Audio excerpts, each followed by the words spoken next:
Good evening, I'm Adrienne Arsenault. Tonight, reopening anxiety at the site of Canada's biggest outbreak. The situation is not good, it's unsafe. I'm sorry about that. I'm still a little bit scared. Back on the job, but is it too soon?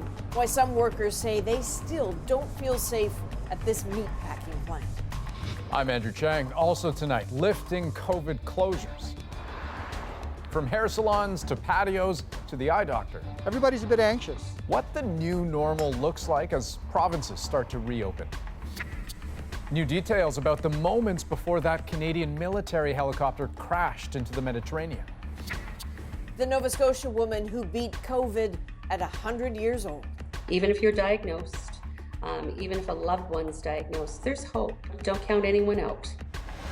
This is The National. More Canadians took their first steps into a new reality today, one shaped by COVID-19. Several provinces started reopening. Some stores back in business, some rules relaxed. But the overall advice has not changed. We still need to be extremely careful. So don't go out unless you absolutely have to. And if you do, keep 2 meters apart.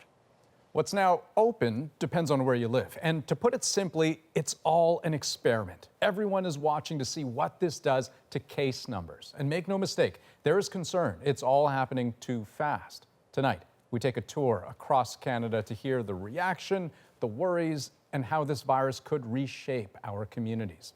Now let's start with the site of the biggest COVID-19 outbreak in the country, the Cargill meat processing plant near Calgary. After a 2-week shutdown, today some workers were back on the job. But as Carolyn Dunn reports, that does not mean they all feel safe. You want a mask, a free baskets of information? Just you? Do you want one or two? Cargill is open. At least some of its workers are reluctantly back on the job. Nearly half of them, 936, have contracted the coronavirus. One person has died. 80% of them said that they did not want this plant to open, and 85% of them said they were scared to come to work. The union has been seeking a stop work order from Alberta's Labour Board to no avail. So with a pregnant wife, Freddie Jose is taking a month's leave of absence. Before I go back to work, because I'm still a little bit scared because for my baby, right?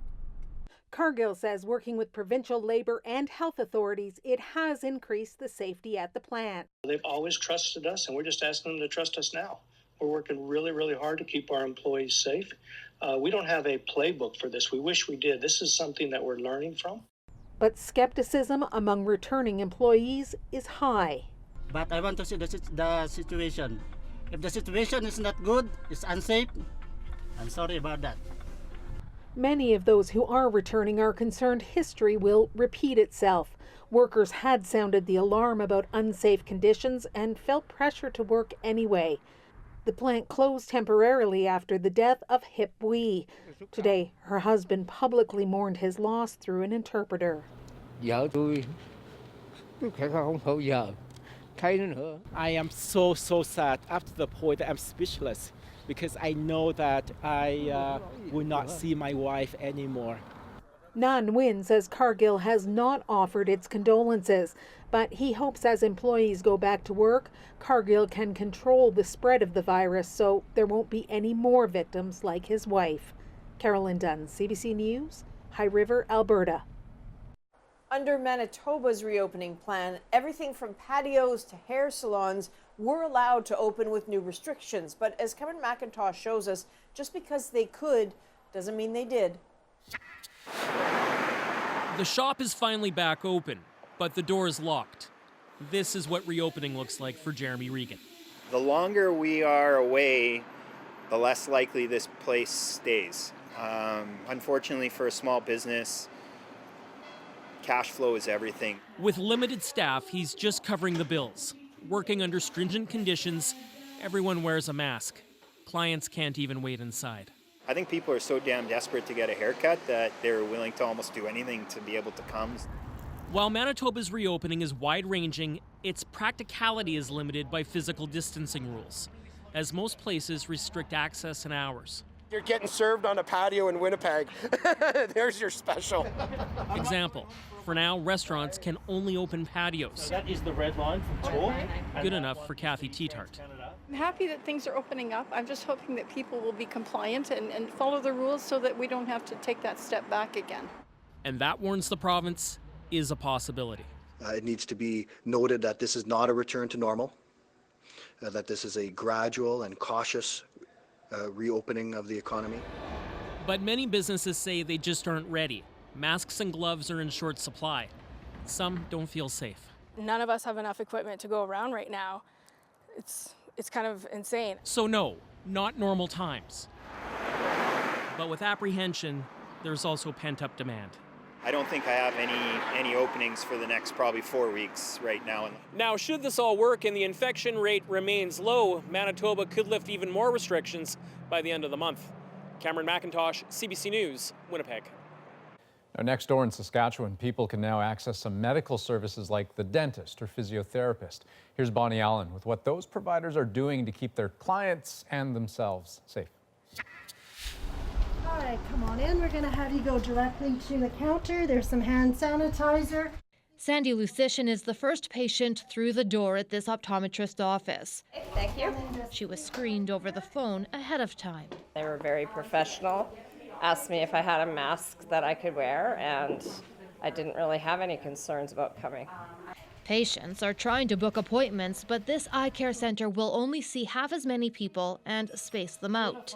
Is that all right for you? Perfect. Still, Dr. Dorothy Berry says physical distancing is impossible for some eye exams.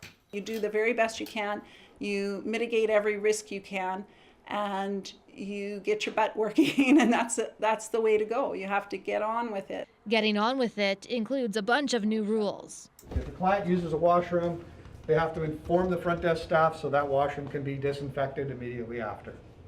We've got an hourly process where we're cleaning everything every hour. There's also the chronic challenge of finding enough personal protective equipment.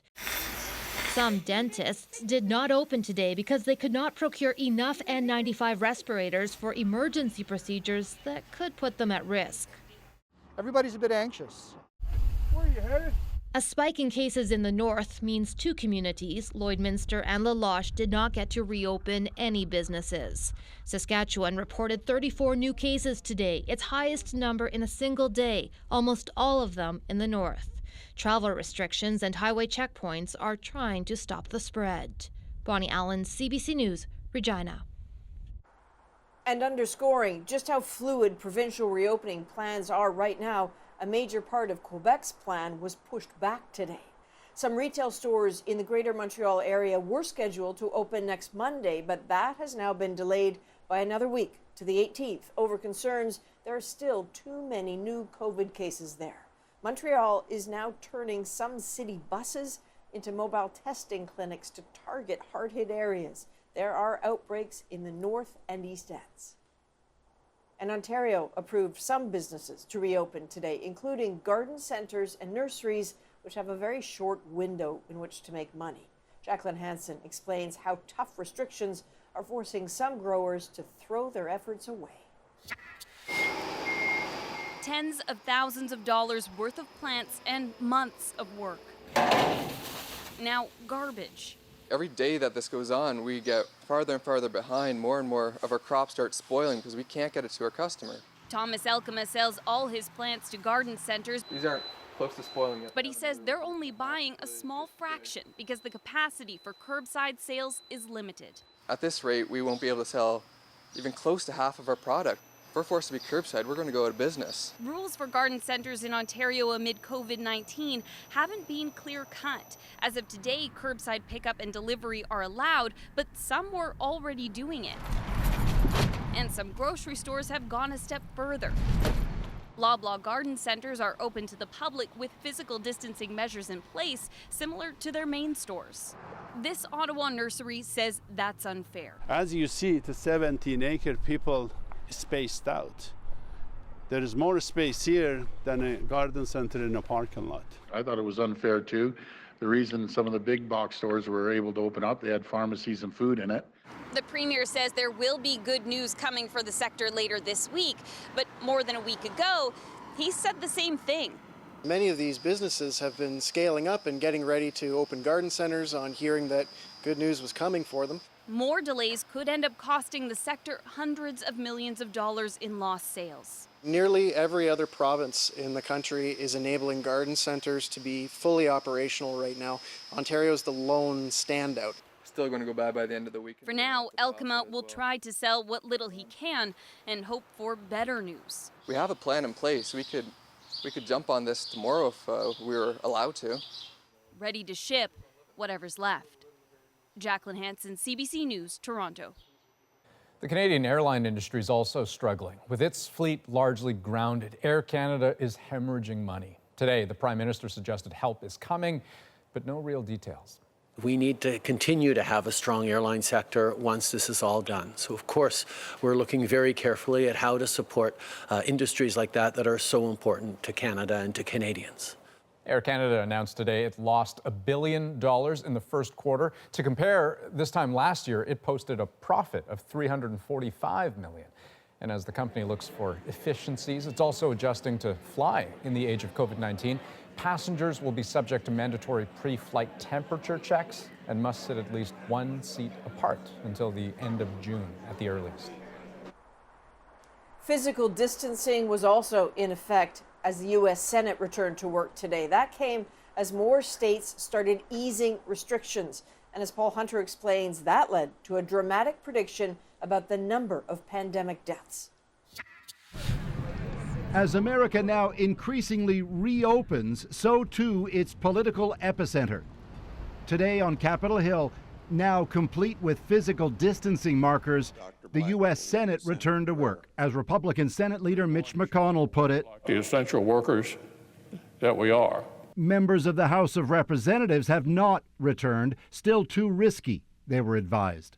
Meanwhile, just steps away from the Capitol building, in fact, literally just across the street, the Supreme Court of the United States is also back at work today, but with a twist. Instead of hearing arguments in person, oh yay, oh yay. For the first time ever, it was by telephone. We'll hear argument this morning in case 1946. There was even a kind of conference call rookie mistake. Justice Sotomayor? Sonia Sotomayor seemed to have left her phone on mute. I'm sorry, Chief. And while D.C. itself remains all but shut down, today multiple states joined those now loosening restrictions, including Florida, where some seemed keen to be careful, but I have not seen a lot of use of masks. And there are certain areas and certain times of day and certain places where it doesn't seem like social distancing is even a thing. Still, with the U.S. economy spiraling, the pressure for other states to follow suit grows. Among those now set to do so, California. End of the week, with modifications, we will allow retail to start operating across the spectrum. Tonight, amid reminders to reopen carefully, a sobering projection from the University of Washington. 135,000 COVID deaths in America by August, double its previous projection. Why the jump? It cites the easing of physical distancing. Paul Hunter, CBC News, Washington. Several European countries are also starting to reopen, including hard-hit Italy.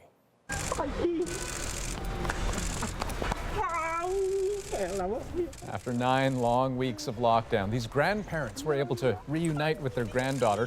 Italy is now allowing people to visit relatives as long as everyone wears a mask. Millions of workers were also able to return to construction sites and factories today, and restaurants can open for takeout. Please download the app to protect the NHS and save lives. The UK is not easing up restrictions just yet, but it is testing a new contact tracing app on the Isle of Wight. It notifies users if they've come into contact with someone who is experiencing COVID symptoms so they can get tested. The app is expected to roll out more widely later this month. As the world waits for a vaccine, cities will have to adapt to a new normal. That means rethinking outdoor spaces, giving people more room to commute, to exercise, even to grab a cup of coffee. Chris Brown has that story. In the Baltic nation of Lithuania, they're reimagining their capital for for a physically distanced world, turning much of Vilnius into a big outdoor cafe, far beyond just putting people on patios, but taking over public spaces. It was just a square, and now we dedicated this square as well for open-air cafes, and I'm pretty sure that it will be full of tables, keeping up the right physical distance as is required. Restaurant manager Imantas Lampinkas acknowledges being outdoors won't appeal to all of his customers, but probably just enough to keep his business going. We're keeping the distance between the tables, staff are wearing the masks and the gloves, using sanitizer, sanitizing the tables every single minute. If people are to get extra distance between them, Vancouver urban planner Brent Todderan says reconfiguring streets to find that extra space will be essential. More space outside, on streets and sidewalks. The sidewalks won't even be enough. We're going to need to think about closing streets, using lanes, reusing space that has been used for other things. Milan, one of the first big cities in Europe to shut down, is now reconfiguring its roads. Over the summer, it will transform 35 kilometers to give more space for pedestrians and cyclists under a plan it calls Strada Aperte, or open roads. In North America, Oakland is doing something similar, closing over 100 kilometers of streets, or 10% of the roads in the city. I think that it's wonderful after, almost 2 months being locked in your apartment to enjoy the sun, coffee. Of course, in places such as Lithuania and Canada, the weather is obviously a huge challenge for outdoor dining, but 1 week into it, customers seem prepared to bundle up. Chris Brown, CBC News, Vancouver. As we focus on recovery, there's good news out of New Brunswick. By official count, it has no active cases of COVID-19, and there were no new cases recorded today in Manitoba, PEI, or Newfoundland and Labrador. But elsewhere in Canada, nearly 1,300 new cases today. Hard-hit provinces like Ontario and Quebec pushed the total to well over 60,000. Of nearly 4,000 deaths recorded, CBC News has confirmed 71% were in seniors' care homes. So given that sobering statistic, families are rightfully concerned for loved ones in those homes. And some would like to keep an eye on them through cameras and microphones. But David Common discovered some facilities don't want to allow that. I know you miss us, right? We miss you too. This is now the only way Robin Nelson and her sister can speak with their mother. Hi, Mama. And only when staff at her care home are able to set it up. Did you have a good sleep last night? She is definitely suffering. She's not the same as she was before the lockdown. Across Canada, people are desperate to see inside closed nursing homes. So Robin wants to install a camera in her mom's room along with a two-way radio to coach her through exercises. So she's not alone. She doesn't feel alone. She's asked the home, but says they've rejected her camera. And this seniors advocate and lawyer says the home is wrong. These cameras are illegal from the video side of it as well as the audio side of it. Most gut-wrenching thing. Daniel Nasrallah knows all about it firsthand. A camera caught his own grandfather being abused by staff in a care home. If you're not doing anything wrong, if you are providing proper care services to the resident, and if everything is kosher, then why have an issue with a camera being installed in the room at the family's request? Extendicare, which runs Robin's mom's home, tells CBC News we take no issue with situating a camera recording device, but not one that would stream or record audio because it could impact a reasonable expectation of privacy for the neighboring room. That's right. You've got to swallow. But many lawyers say the home cannot block it, that families could post a sign to warn others a camera's in use, but that now, especially, is the time for a camera and mic. Do you remember how much I love you? Isolation is killing our seniors, and something like a two-way talk camera could really help. And it's not just my mom, it's so many other people. Hopefully I'll get to talk to you again tomorrow. With the pandemic worst inside care homes, it may be the only way some families can connect. Bye for now. David Common, CBC News, Toronto. Well, dozens of workers are off the job at a hospital in Newfoundland and Labrador. Some 85 workers at St. John's Health Sciences Centre are in self-isolation after coming into contact with a COVID-19 patient over the weekend. The health authority says it's looking at how to safely resume some services at the facility. And the Ottawa Hospital is working to reduce the spread of an outbreak at its Civic campus after 4 staff members in the emergency department tested positive for the virus. The hospital insists, though, it's still safe for anyone to visit if they need emergency medical care. North American beekeepers are raising the alarm about a new threat that some have dubbed murder hornets. My reaction was, holy smokes, that's a big wasp. Up next, the real deal about the giant insects everyone's talking about. Plus, a potentially positive pandemic side effect. The benefits of making virtual medicine a reality for everyone. And a remarkable recovery story. Even if you're diagnosed, even if a loved one's diagnosed, there's hope. The 100-year-old who beat COVID-19. Don't count anyone out. We're back in 2.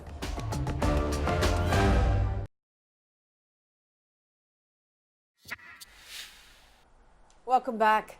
We have new details about last week's deadly crash of a Canadian Air Force Cyclone helicopter off the coast of Greece.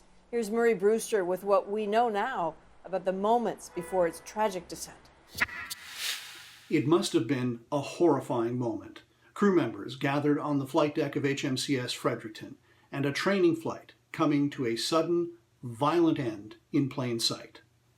The Canadian military acknowledged last week the relatively new Cyclone helicopter was on its way back to the warship when it inexplicably plunged into the water. I can tell you that it was within around 2 miles of the ship, so within that distance. It was, in fact, much closer. Close enough to be seen by perhaps as many as a dozen crew members who were on the flight deck preparing for the landing, or in a flight safety operations tower. There were eyewitnesses to the accident. As part of their investigation, the flight investigation team will conduct interviews with these eyewitnesses. It is not clear when those interviews will happen. The crew of the Fredericton held a solemn remembrance service while at sea, and a further departure ceremony for the remains of Sub-Lieutenant Abigail Cobra. The remains of 5 other crew members have yet to be recovered. The cause of the crash is unknown. Flight data recorders were retrieved and tonight have arrived at the National Research Council in Ottawa, where they will be analyzed. The helicopter wreckage is reported to have sunk in about 3,000 meters of water, and recovery will be complicated. The flight data recorders will yield only so much information about what was happening mechanically with the aircraft. The wreckage, however, will reveal why such a routine flight went so horribly and suddenly wrong. Murray Brewster, CBC News, Ottawa. Now, some other stories we're following tonight. BC RCMP have recovered the bodies of a 9-year-old girl and a 10-year-old boy after a terrible off-road vehicle crash over the weekend. Police say a family of 5 was riding near a lake when the vehicle slid off the road and into the water. 2 adults and 1 child were able to escape. Please follow the directions, even if the water looks and smells like it did before the flood.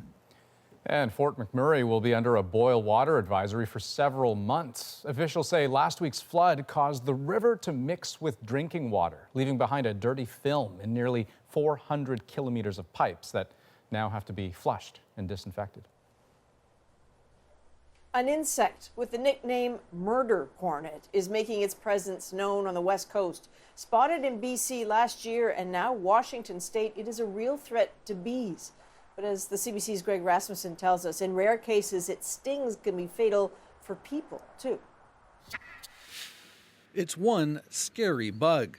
They have a very formidable stinging apparatus, and they can inject quite a bit of venom. Shown here next to a Canadian wasp, they originate in Asia, where they're nicknamed the murder hornet for swarming and killing people. There have been significant annual casualties as a result of this defensive behavior of these hornets. You're talking about a few dozen people every year, at least in Japan. Another fear is the impact on already troubled honeybees, which the Asian hornets can quickly decimate. Damage will occur, there's no question, but I think that beekeepers are pretty savvy operators and will deal with them successfully. So far, the giant hornets have been found at 2 locations in BC and more recently in northern Washington state. The nest found on Vancouver Island contained about 200 of the creatures. Beekeeper Conrad Berube was sent to remove it. Oh, that's the queen? So, let me see. Oh, look at her. My reaction was, holy smokes, that's a big wasp. And they are, in fact, the largest species of wasp on the planet. But he paid a big price, despite his protective beekeeper suit. The enraged hornets immediately stung me across the tops of my thighs. It was like having red-hot thumbtacks driven into one's flesh, and not everybody is into that. So it was quite painful. Not many left, though. He was stung 7 times, even through a thick leather glove, and he still has the scars from its powerful venom. The hornets likely arrived on cargo ships, later setting up nests deep in the forest, eluding efforts to find them. At this point in time, really what you call the needle in a haystack. This is really tough. But tracking them is important before more emerge and reproduce. Greg Rasmussen, CBC News, Vancouver. Still ahead on the national, move over, stay the blazes home. Now, the premier of PEI has some T-shirt-worthy words for COVID-19 in our moment. And in just a moment, we are going to have Dr. Isaac Bogosh linking up with us to take your COVID-19 questions. We've got a couple about all the reopenings happening across the country. Also, this one about when you're at the grocery store. Which is safer, cashier or self-checkout? The answer's after this.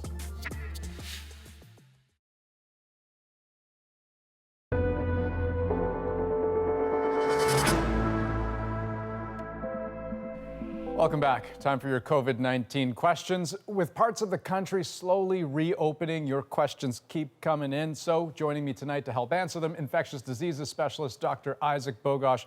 Dr. Bogosh, let's get started. And here's a big question to start things off. Is it safe for so many provinces to be reopening?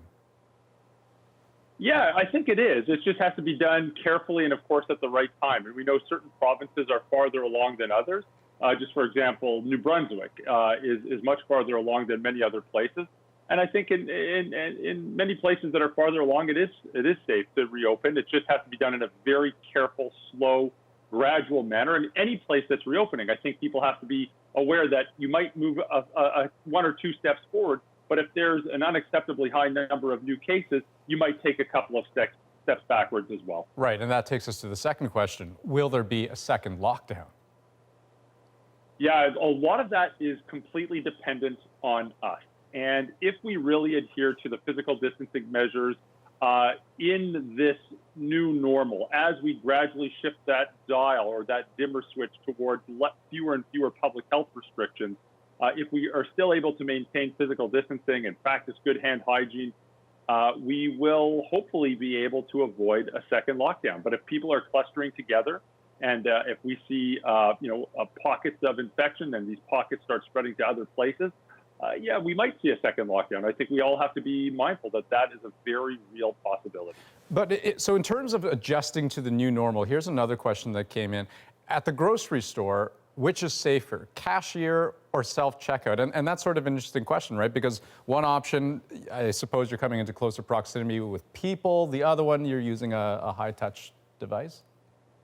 Yeah, I think people might argue with me on this one, but I honestly feel like we're splitting hairs here, and that either is going to be totally acceptable as long as we adhere to these principles of good hand hygiene. And as long as, once you've completed the transaction, you go about your way, but you make sure that you wash your hands. And even in the checkout aisles, we're seeing plastic shields that are in place that are really protecting employees and also protecting customers as well. So I think that either or is going to be just fine as long as people are still adhering to their principles of hand hygiene and physical distancing as much as we possibly can.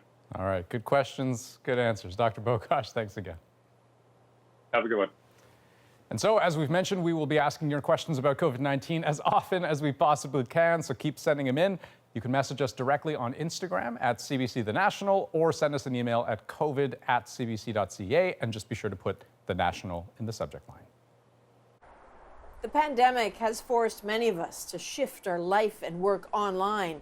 Now that's expanding to healthcare. This weekend, the Prime Minister announced a nearly $250 million investment so more Canadians can access doctors over the internet. Health reporter Beekeepers shows us what that change could look like. There are no patients waiting at this children's hospital. They're seeing doctors online, even for non-life-threatening urgent cases. We've received a request to have a virtual visit with one of our pediatric physicians here. Now that all provinces and territories have agreed to pay for phone and video doctors' visits, virtual care has taken off. And put your finger, and it will help us monitor your oxygen levels. For some patients, online visits are even preferable. If anything, there's just greater benefits with having less stress. Again, breaking down those barriers of driving, parking, frequency of appointments. Canada was considered a pioneer in telemedicine. Doctors to prescribe help for patients who would otherwise be isolated. But the uptake in our public healthcare system had been slow, usually limited to rural and remote medicine, so private virtual health apps have thrived. What if you could be talking to a doctor in 2 minutes or less from the comfort of your home? Now it's not just hospitals temporarily offering virtual care, but family doctors too. The healthcare system had stalled for a really long time, and we've just seen a massive explosion during the time of this pandemic. In a recent report, Canada's doctors called on Ottawa to make virtual care a priority and set national goals and standards instead of relying on a patchwork of programs and pilot projects. But when it's safe to go back to the office, doctors and patients may not be ready. This pandemic can be a catalyst for better care in Canada by implementing more virtual care, because it has really shown us that the desire is there, the need's there, and we can do it. Like so much of this outbreak, interim measures could be the new normal. Beekeepers, CBC News, Toronto. Next on The National, we don't know just how much this pandemic will change the world we live in, but there's someone who's made a living learning from the lessons of the past. Historian and philosopher Yuval Harari on the meaning of the moment we're all experiencing and what the future could hold. But first, an important part of the story of COVID-19 is what happened before. The lives victims lived before the virus struck. CBC News is telling those stories through a series called Lives Remembered. And tonight we focus on Clark Campbell through the memories of his wife. My name is Gail Campbell, and I lost my husband, Clark Campbell, to COVID on April 14. He had turned 76 2 days before that. Clark was the best thing that ever happened to me. I met Clark on a blind date when I was 19 years old.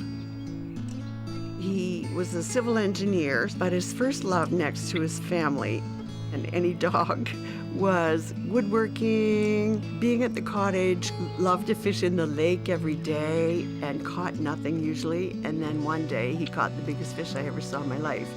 And everybody was congratulating him, and all I could think of was, oh my gosh, how am I gonna cook this? He was kind, he was gentle, and funny as heck. Oh my gosh, we laughed every day.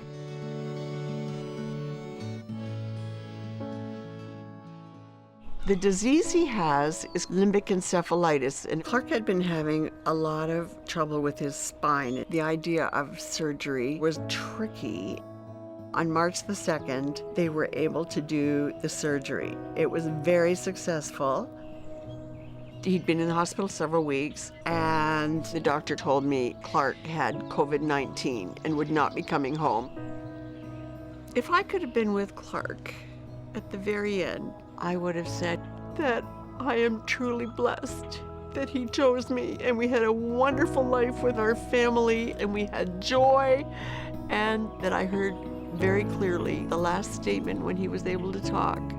Take a deep breath and know that you're loved. Clark, I will. Clark Campbell's life, one of thousands claimed here by this virus. And through Lives Remembered, we are trying to tell the stories of as many as we can. So if you'd like to share with us the story of a loved one you've lost, reach out to us at covid@cbc.ca.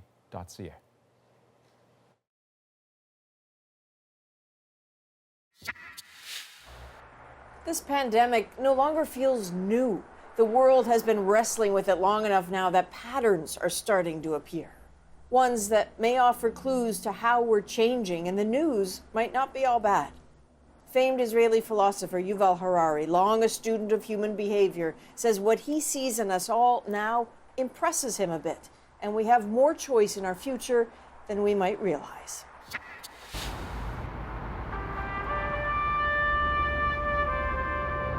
Maybe it's a matter of perspective. You can look at the way the world has retreated indoors and say fear has done this. Or you can marvel at this moment the way philosopher and historian Yuval Harari does. Toda rabba, Yuval. It's my pleasure. Harari sees hope in what otherwise might look like deserted places, particularly those empty houses of worship. You know, in Israel, they closed down the synagogues. In Iran, they closed down the mosques. Churches all over the world are telling people, stay away from the churches, because the scientists said so, because they believe the epidemiologists and the doctors. Consider the scorn heaped upon it by populist governments in recent years. Distrust in vaccines so pervasive, dangerous illnesses like measles have been on the rise. But now, science commands action. Almost everybody everywhere are turning to science as the most reliable source of guidance. The big advantage of humans over viruses is that we can cooperate in ways that they can't. A virus in China can't give advice to a virus in Canada or the US about how to infect people. But Chinese doctors or Korean doctors or Italian doctors can give good advice to the Canadians and the Americans. Cooperation is not a given now. Look at the battles over countries hoarding personal protective equipment. The N95 respirators, surgical masks, gloves, and other personal protective equipment. We need these items immediately for domestic use. We have to have them. You can sort of understand the impulse to keep what you need for yourself, to keep your supply chain within your own country. But that's a terrible impulse, because maybe they have the masks, but they need other things. I mean, if we are thinking globally, then global cooperation will make production far more efficient, reducing bottlenecks and competition. South Korea has had considerable success in lowering its COVID-19 infection rate. Cooperation is also self-interest. Helping other countries avoid the worst effects also ensures there aren't new waves of the virus to import. All nations need advice now. Now, countries like China and like South Korea are experimenting exactly with these exit strategies. Some things work, and some things may turn out to be a mistake. Now, you don't want to just repeat the same mistakes in 2 months in North America. So you need to be in a situation when you can get good, reliable information and advice. And be impressed, he suggests, that COVID-19 has proven change can happen fast. Societies fought for decades over a guaranteed basic income and are very close to just doing it. Learning or working remotely is instantly mainstream. When I hear people here talk, I hear a lot of helplessness and a lot of despair. I don't hear any of those things in your voice. For most of history, the basic cultural reaction to an epidemic like the Black Death was resignation. This is part of nature. This is God's plan. We humans can't do anything about it. The modern world is very different. We believe in our power to postpone death and to overcome epidemics. We also have a lot of hope. The question on everybody's lips is, when will the vaccine be ready? Not if, but when. In the face of so much loss, to believe in the good takes effort, even faith. Ruinous missteps, especially political ones, are possible. But Harari sees another way: cooperation, intelligence, potential legacies of COVID-19 we don't talk about enough. Next on The National, more cause for hope. This is Kay Murphy. She just turned 100, and what's more, she just recovered from COVID-19. Her story right after this.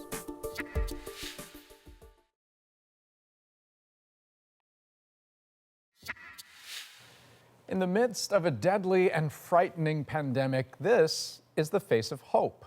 At age 100, Kay Murphy has survived COVID-19 after catching it in a Nova Scotia care home. Her family was devastated by the diagnosis, on tenterhooks for 2 weeks, but now they tell Kayla Hounsell how grateful they are to talk about her recovery as an affirmation that this virus can be beaten. At 100 years old, Kay Murphy still reads the newspaper every day. I like to keep up on what's going on. She read about COVID-19 too, and then contracted it herself. I didn't want to do anything. Murphy lives at the Northwood Long-Term Care Home in Halifax, the epicenter of Nova Scotia's COVID-19 outbreak. 32 residents have died. It was almost like a ticking time bomb. You know, when is she going to get it? And when that news did come, her family expected the worst. When I initially heard the news, I spent several hours crying. And we just kept thinking about what we were going to, how would we do things when she passed away. See this part here? Murphy had a sore throat, a fever, and difficulty breathing. You're sitting on pins and needles all the time, waiting for that phone call, you know. So then you got the phone call, but not the one you were expecting. Got the phone call, and that was pretty exciting. Murphy has now tested negative for COVID-19.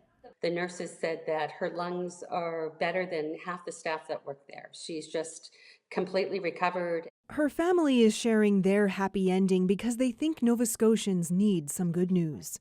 We've been hit pretty hard in the last 3 weeks, Nova Scotia. We think it's important that people know that good things do happen to us. So, and it is a good thing. They also have a message for others dealing with the virus. Even if you're diagnosed, even if a loved one's diagnosed, there's hope. You know, don't count anyone out. Murphy turned 100 during the pandemic, which meant the large gathering the family usually plans for her birthday didn't happen. But they say it will, just as soon as it's possible. Kayla Hounsell, CBC News, Halifax.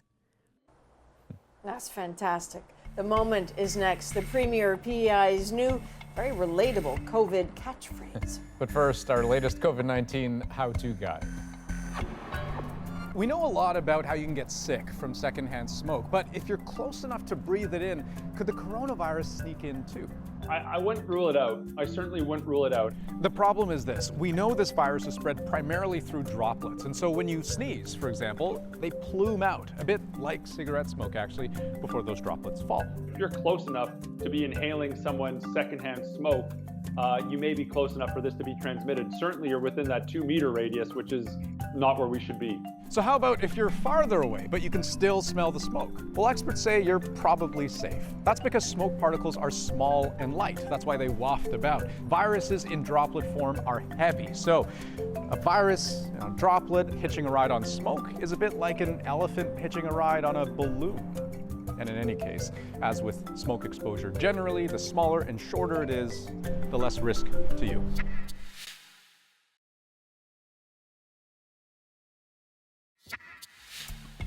Three months into the COVID-19 pandemic, and few people obviously have anything nice to say about it, but the Premier of one of Canada's friendliest provinces is now dropping F-bombs, in a manner of speaking. We're not sure whether PEI is simply trying to top Nova Scotia's famous COVID catchphrase, but the salty language does inspire tonight's moment. So remember this? Stay the blazes home. Well, Stephen McNeil, Dennis King just went next level. And I want to find a way to say, F you, COVID, we're still going to do this. You do know that's going to end up in a T-shirt now. And guess what? Thanks to local entrepreneurs Joel and Jeremy Watts, it has. He said something about F you, COVID, and about an hour later we had a T-shirt ready to go. We have them on our online website, so people have been ordering them from all over Canada. We just thought people would get a kick out of it, and it kind of gives everybody a little bit of a laugh. And as for Premier Dennis King himself, we're actually gonna get him one, so he probably won't have to pay for his. I mean, we all want to say it, right? Okay, so Joel and Jeremy are not only smart, they're very kind, because each person who buys a t-shirt, Andrew, gets a $10 gift certificate to a local Charlottetown business. If they ever use that. It's such a great idea. And you know, the beneficiaries are local, clearly, but the appeal is universal. They mentioned about how it's kind of picked up across Canada. They've even sold shirts in the United States, and they think they'll just get busier yet. That's The National for this Monday, May 4th. Good night.